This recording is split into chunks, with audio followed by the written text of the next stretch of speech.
मेघा रसोई में रोटी बना रही होती है। तभी अचानक उसे उल्टी आती है और वो तेजी से बाथरूम की तरफ भागती है। इतने में तवे पर रोटी जलने की महक से सुजाता किचन में कदम रखते ही कुड़कुड़ाती हुई कहती है, मेघा, अरे ओ मेघा, अरे ओ मरजानी, कहाँ मर गई? जी माँ जी।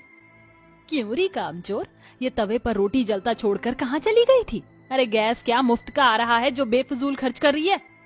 पता नहीं मैंने तुझ जैसी काली कलूटी गरीब के घर की बेटी को अपने घर की बहू बनाया क्यों?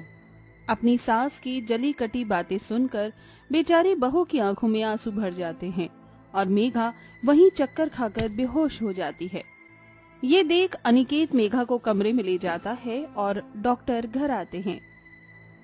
बधाई हो सुजाता जी, मेघा प्रेग्नेंट है। और ये रही नताशा की रिपोर्ट। मैंने नताशा के जो टेस्ट किए थे उसका रिजल्ट आ गया है। नताशा भी प्रेग्नेंट है। बच्चे की बात सुनकर सुजाता अपनी गोरी बहू नताशा को गले से लगाकर उसे बधाई देती है। बधाई हो बहू, ये खुशखबरी सुनकर तूने तो अपनी सास को सोने की सीढ़ियां ही चढ़ा दी। अब से तुझे ज्यादा से ज्यादा आराम करना है और अपने खाने पीने का खूब अच्छे से ख्याल रखना है।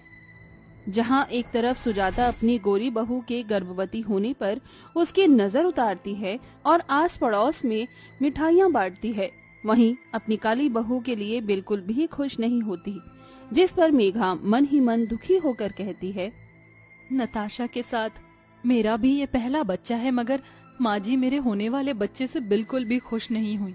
आखिर इतना भेदभाव क्यों? अपनी सास के इस फर्क पर मेघा फूट फूट कर रोती है। ऐसे ही समय ढलता जाता है।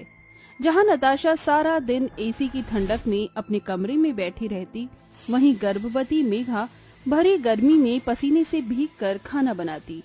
फिर एक दिन, माँ जी, मुझे ना खट्टी सांभर खाने की क्रेविंग हो रही है, प्लीज बनवा दीजिए ना।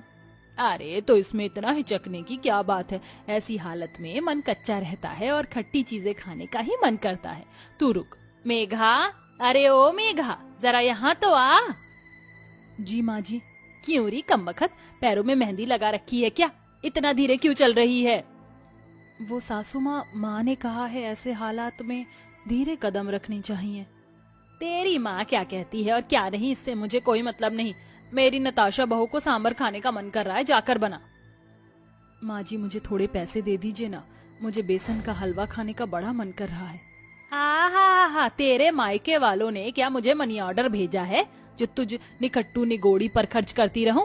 और वैसे भी तू काली कलूटी चाहे लाख कुछ क्यों ना खा ले, होना खाक ही है। चल जा।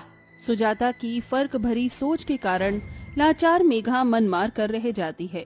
जहाँ सुजाता अपनी गोरी बहू नताशा को नारियल पानी पिलाती, उसे मेवे और गोंद के लड्डू खिलाती है, वहीं गरीब गर्भवती मेघा को उसके काले रंग के कारण खुशी से एक बताशा भी नहीं खिलाती। देखते ही देखते काली गोरी बहुओं की गोद भराई का दिन आ जाता है, जिसमें नताशा के अमीर मायके वाले उसके लिए महंगे महंगे तोहफे लाते हैं।